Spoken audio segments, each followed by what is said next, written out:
আজি আমি নিখিল বড়ো ছাত্ৰ সন্থাৰ এটা সজাতি দলে কেন্দ্ৰীয় গৃহ সচিব union home secretary Gobinda Mohan ডাঙৰীয়াক আমি সাক্ষাৎ কৰোঁ।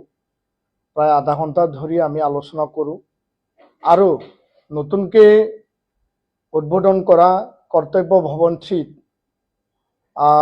নিখিল বড়ো ছাত্ৰ সন্থাৰ আমি তিনিজনীয়া সজাতি দল আৰু সাংসদ ৰঞ্জৰা নাৰ্জাৰী ডাঙৰীয়া আমি একেলগে বড়ো চুক্তি ৰূপায়ণৰ যি মূল বিষয় আছিল সেই বিষয়টোৰ ওপৰত আমি তেখেতৰ লগত আমি আলোচনা কৰিছোঁ। আৰু 1 নম্বৰ আমাৰ দাবী আছিল যে 2020 চনত বড়ো শান্তি চুক্তি সম্পাদিত হৈছিল, এই চুক্তিত লিপিবদ্ধ থকা যি 4.3 আৰ্টিকেল 280 আৰু 125 সংবিধান সংশোধনী বিধেয়ক 6ষ্ঠ অনুসূচিত যি ভাৰতৰ সংবিধান, এই সংবিধান সংশোধনী বিধেয়কখন বৰ্তমান চলি থকা যি বৰ্ষাকালীন যি মানে অধিৱেশন যি পাৰ্লিমেণ্ট চলি আছে, ইয়াত সেইটো পাৰিত কৰিব লাগে বা পাছ কৰিব লাগে। এই কথাটো আমি পুনৰ কেন্দ্ৰীয় চৰকাৰক আমি দাবী জনাই পেলাই কেন্দ্ৰীয় গৃহ সচিব ডাঙৰীয়াৰ লগত আমি আলোচনাত মিলিত হ'লোঁ। কিয়নো যোৱা 8 জুলাই তাৰিখে নিখিল বড়ো ছাত্ৰ সন্থা আৰু বিটিআৰ প্ৰধান প্ৰমোদ বড়ো ডাঙৰীয়া আমি একেলগে সাক্ষাৎ কৰিছিলোঁ কৃষ্ণ মেনন মাৰ্গত কেন্দ্ৰীয় গৃহমন্ত্ৰী অমিত শ্বাহ ডাঙৰীয়াক। আৰু অমিত শ্বাহ ডাঙৰীয়াই সেই সময়ত আমাক আশ্বাস দিছিল যে বৰ্ষাকালীন অধিৱেশনত এই যে বিল, সেই বিলটো আনাৰ কাৰণে তেওঁলোকে প্ৰয়াস কৰিছে, তেওঁলোকে পূৰ্ণ চেষ্টা কৰিছে। সেই প্ৰয়াস আৰু চেষ্টাৰ কথা তেওঁ আমাক আশ্বাস দিছিল। কিন্তু আজি চৰকাৰৰ ওপৰত নিৰ্ভৰ কৰিব। হয়, নৰ্থ ইষ্টত ত্ৰিপুৰা, মেঘালয়, মিজোৰাম আৰু অসমত 3টা 6 শিডিউল, গোটেই 10টা 6 শিডিউলৰ কাৰণে একেলগে প্ৰযোজ্য হ'ব।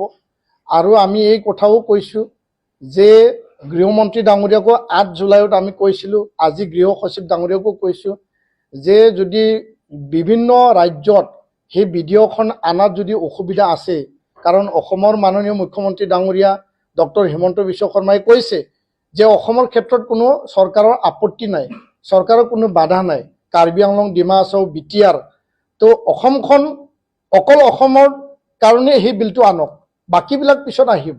সেই কথাটো আমি আজি কৈছোঁ।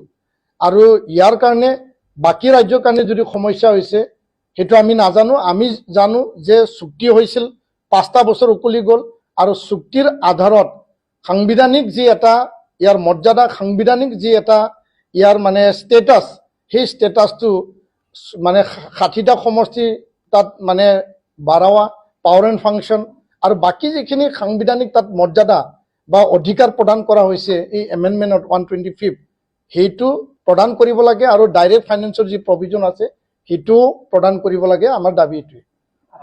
নেতা আৰু কেডাৰক যি CBI যি কনভিকশ্যন কৰা হৈছিল, তেওঁলোকে 13, 14, 15 বছৰ ধৰি কাৰাবাস কৰি আছে আৰু তেওঁলোকক অতি শীঘ্ৰেই জেলৰ পৰা মুকলি কৰি দিব লাগে। যি ধৰণে 56 প্ৰাক্তন NDB সদস্যক NIA কেছৰ দ্বাৰা মানে NIA কেছটো অসমলৈ নি পেলাই, অসমৰ পৰা জিলা পৰ্যায়ত নি পেলাই তেওঁলোকক আজি তাৰিখত বেইল প্ৰদান কৰা হৈছে, তেওঁলোকক ঘৰলৈ যাব দিয়া হৈছে।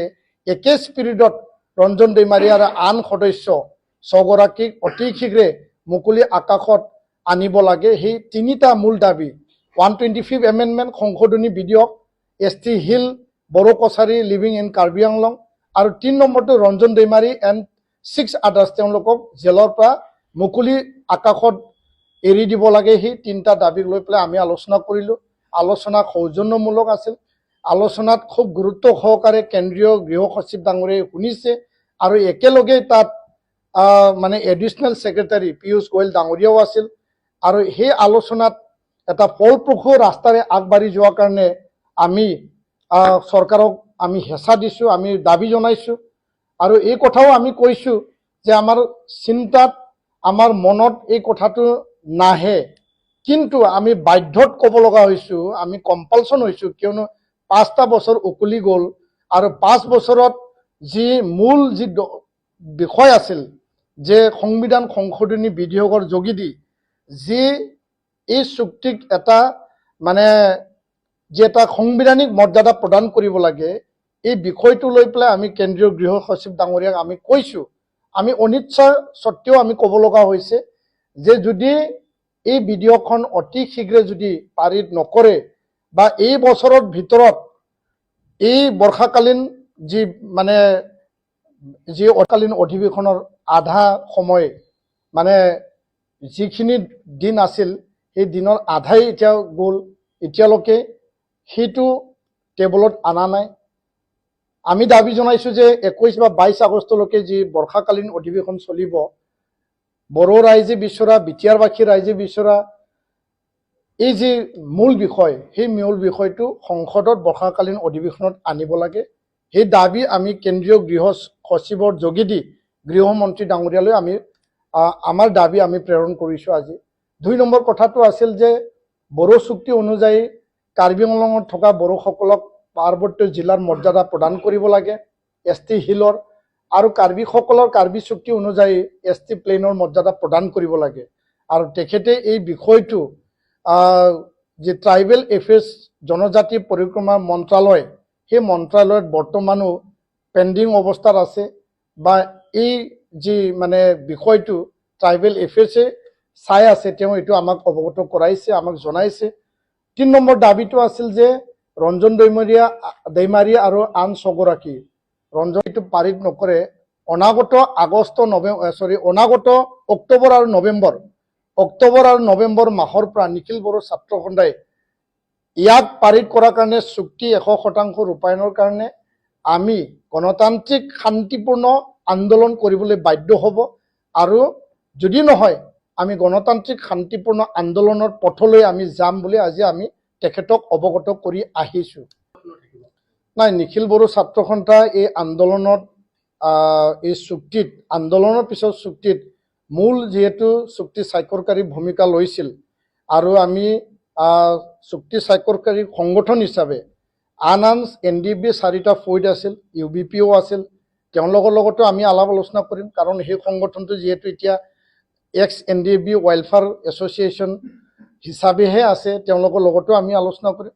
সকলো আন্দোলনকাৰী যিখিনি নেতা বা নেতৃত্ব আছিল, যিখিনিয়ে জাতি স্বাৰ্থত, অধিকাৰৰ স্বাৰ্থত, সাংবিধানিক ৰাজনীতিক অধিকাৰৰ কাৰণে আন্দোলনত নামিছিল, সকলোৰ লগত আমি আলোচনা কৰি নিখিল বড়ো ছাত্ৰ সন্থাই সন্মুখৰ পৰা সেই আন্দোলনটো নেতৃত্ব ল'ব।